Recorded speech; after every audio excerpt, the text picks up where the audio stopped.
Olá, bem-vindos mais uma vez. Nessa reestreia do programa Metrópolis Entrevista, eu recebo um ex-deputado federal, ex-juiz, professor de Direito Constitucional e agora governador do Maranhão. Muito bem-vindo, governador Flávio Dino. Obrigado por sempre atender os convites do Metrópolis. E hoje aqui na redação nova, como cenário de fundo, viu, governador?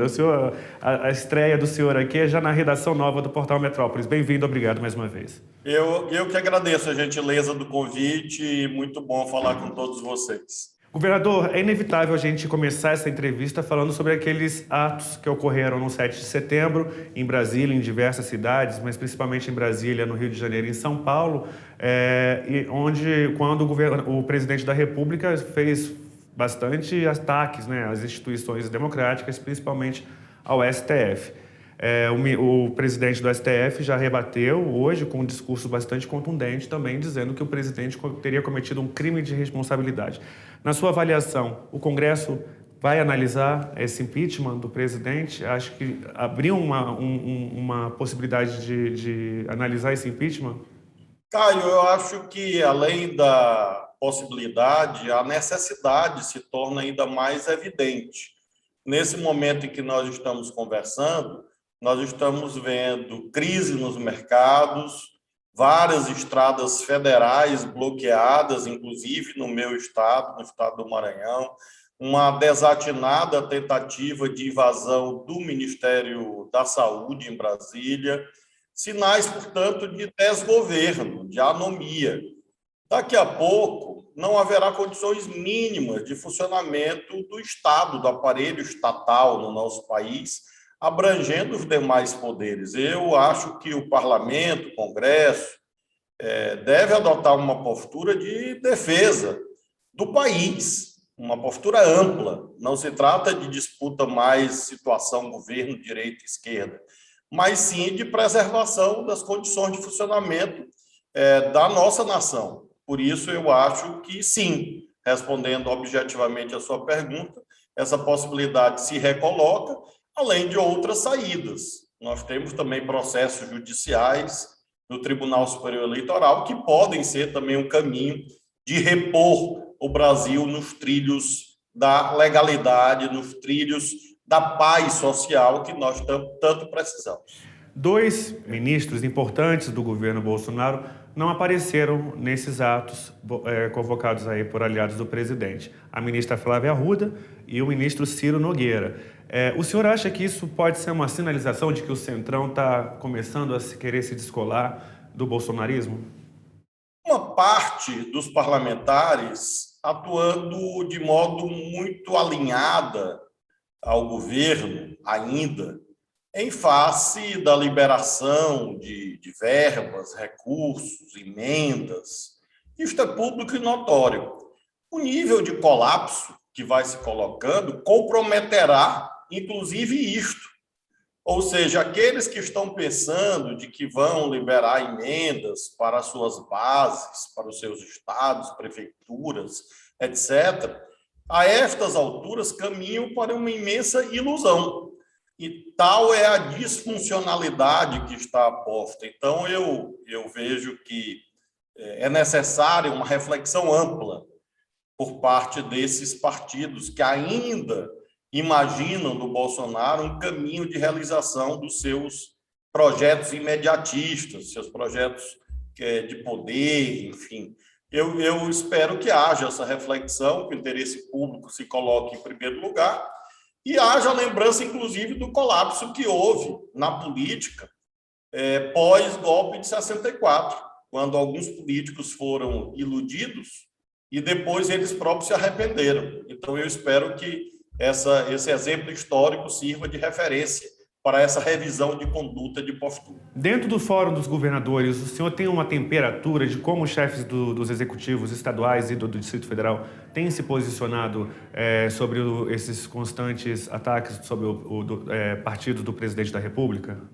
A imensa maioria dos governadores está onde sempre esteve, numa posição de trabalho, uma agenda de trabalho pelo país, e, ao mesmo tempo, uma postura muito crítica, porque o Bolsonaro não cultiva o chamado pacto federativo. Pelo contrário, ele hostiliza os estados o tempo inteiro. Então, eu vejo muita indignação posta. É claro que os governadores têm um papel nos seus estados que, às vezes, dificulta que sejamos nós os vetores da solução. O que nós podemos fazer e temos feito, além do nosso trabalho, que é de competência estadual, é também garantir a ordem pública. Havia um questionamento muito forte sobre os governadores acerca da direção efetiva da polícia. E nós vimos que, de um modo geral, não houve indisciplina, não houve quebra de hierarquia nas polícias. Acho que essa é uma prova da atitude correta, serena, porém firme, dos governadores nesse momento.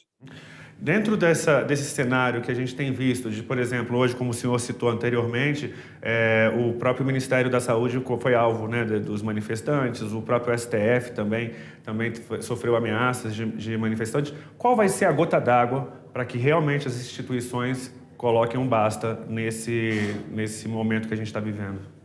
Eu acho que já não há mais o que acontecer. Eu acho que o copo transbordou, ou seja, eu acho que agora o estágio, a fase, é de encontrar qual a melhor saída, porque nós estamos diante de um impasse.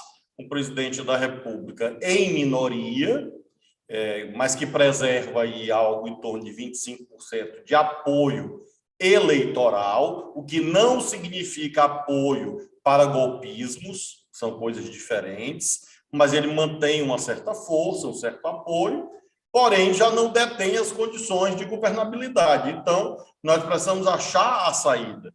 E nós estamos exatamente nesse momento, para que as instituições encontrem o pacto para fazer com que o Bolsonaro seja uma página virada. A versão dominante, até 48 horas atrás, era esperar as urnas, esperar a eleição, derrotá-lo lá. Mas, a estas alturas, Caio, eu acho que o copo transbordou, porque o Brasil não terá sanidade institucional para suportar um presidente liderando um autogolpe, um presidente que quer golpear a sua própria institucionalidade, quer dizer, um presidente subversivo, um presidente que é contra a ordem pública.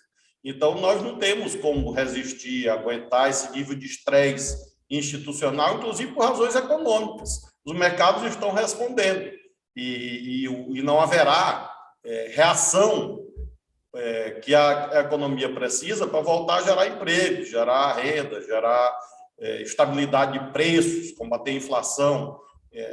Não há condições, portanto, de prosseguir. E acho que o estágio atual na política é encontrar a melhor saída para que nós possamos nos livrar do Bolsonaro. Governador, na possibilidade desse autogolpe, como o senhor classificou, ser realmente concretizado, como ficaria a participação dos governadores, dos prefeitos, num cenário caótico que possa vir a acontecer? Acho que a atitude dominante será de resistência, será de defesa da lei, defesa da legalidade. Foi o que nós vimos agora no 7 de setembro.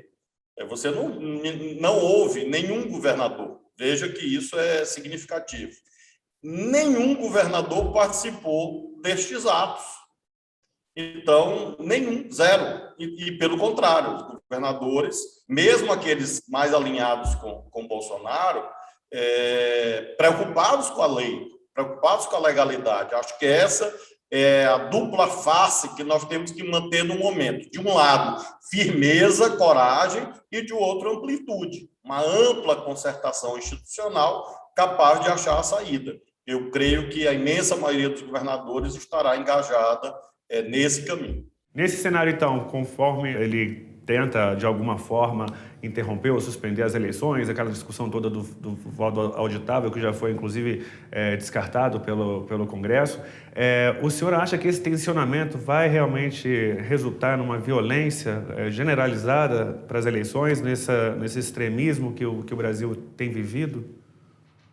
Se o Bolsonaro eventualmente permanecesse, sim, o risco efetivo de uma eleição marcada por atos violentos. Nós estamos vendo isto agora, em que nós estamos há mais de um ano da eleição. Então, os sinais são realmente gravíssimos.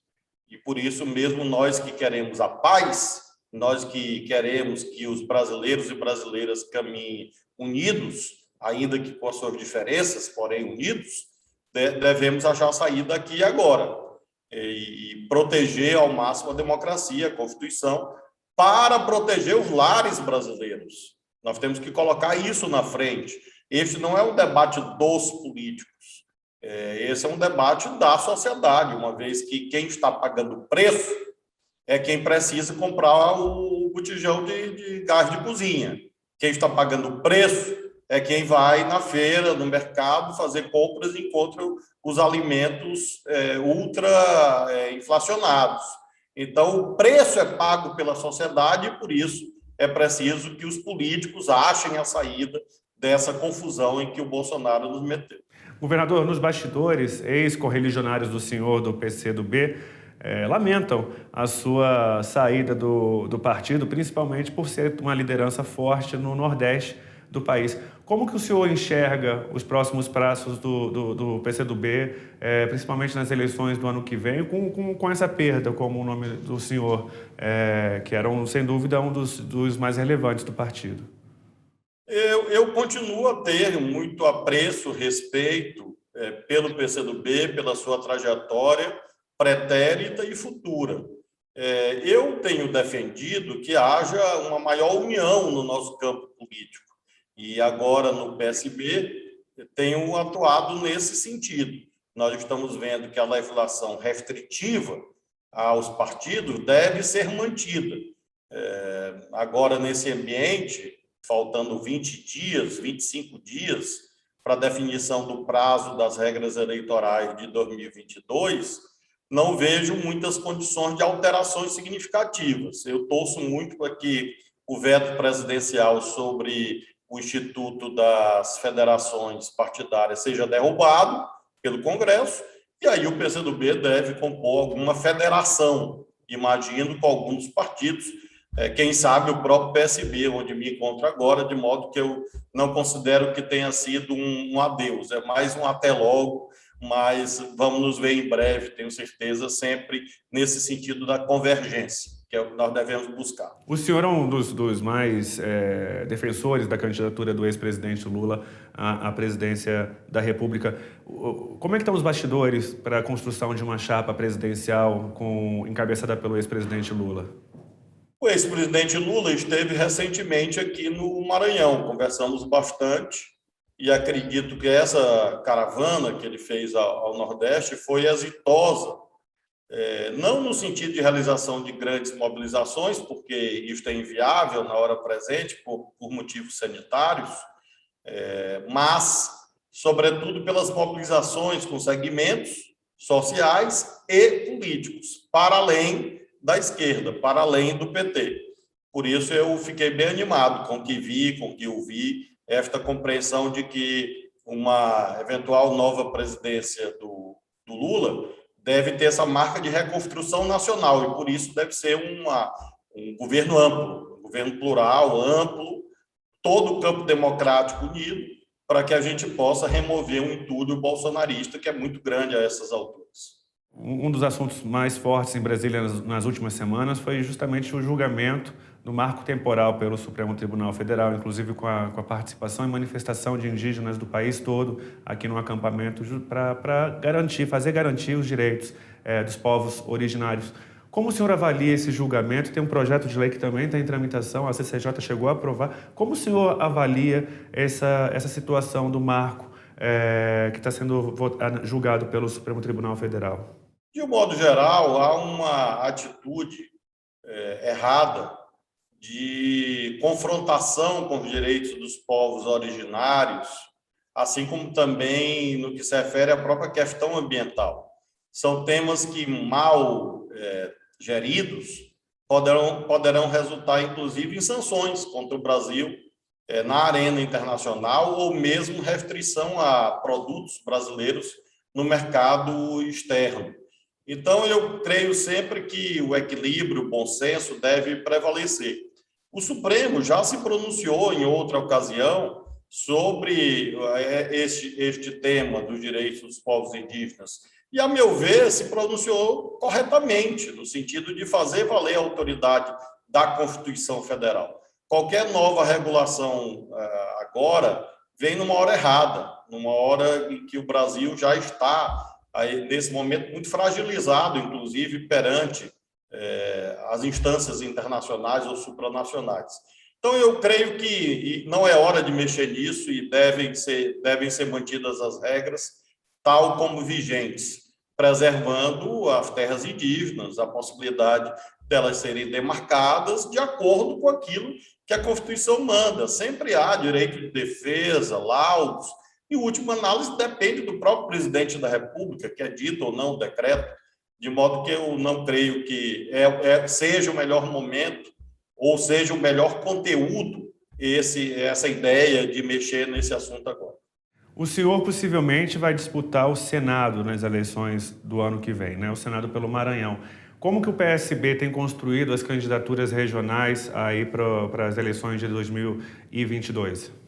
O PSB vai fazer um congresso nacional no mês de abril de 2022, quando deve definir a sua posição na eleição presidencial. Nós temos um campo político mais alinhado com a esquerda, centro-esquerda. Essa é a tendência de construção nacional, mas sempre com amplitude. Eu insisto nisso porque nas horas de maior desafio, nas horas mais dramáticas, a amplitude passa a ter ainda mais primazia. Quanto mais setores sociais você aglutinar, melhor, para que você possa evitar o mal maior.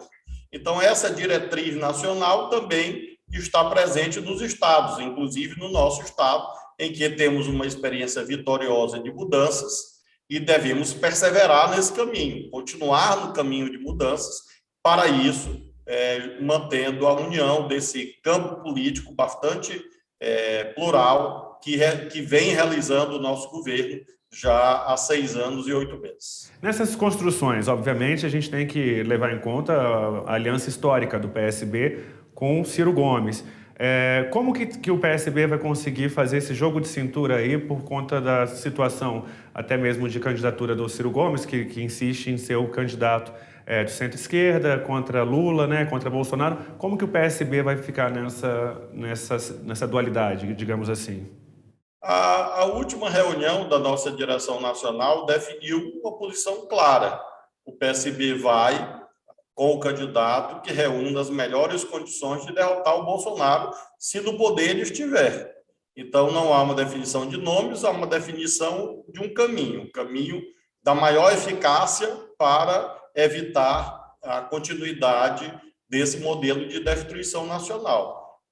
Sendo assim, vamos ver como as coisas se colocam sem romper diálogos. O PDT tem um papel fundamental, o Ciro também. Ele tem as razões dele para manter a candidatura, que nós devemos respeitar, porém, eu espero que no segundo turno estejamos todos unidos. Eu acho que esse é o trabalho, o esforço ao qual o PSB tem que se dedicar. Tá bom, governador, eu quero agradecer mais uma vez essa conversa sempre muito produtiva que a gente tem e, mais uma vez, lembrando também que é a reestreia do programa, já que na redação nova do Metrópolis. Quero convidá-lo, inclusive, para vir nos visitar quando estiver aqui em Brasília, para conhecer também o nosso novo espaço aqui. Será um prazer recebê-lo, sempre muito bem-vindo. Muito obrigado, Caio, e parabéns pela nova fase do Metrópolis e também pelos trabalhos relevantes que vocês têm prestado. Muito obrigado a todos. Obrigado, governador. E você que acompanhou a gente até agora, muito obrigado pela audiência. É sempre um prazer tê-los conosco. Até breve, a gente se vê. Tchau.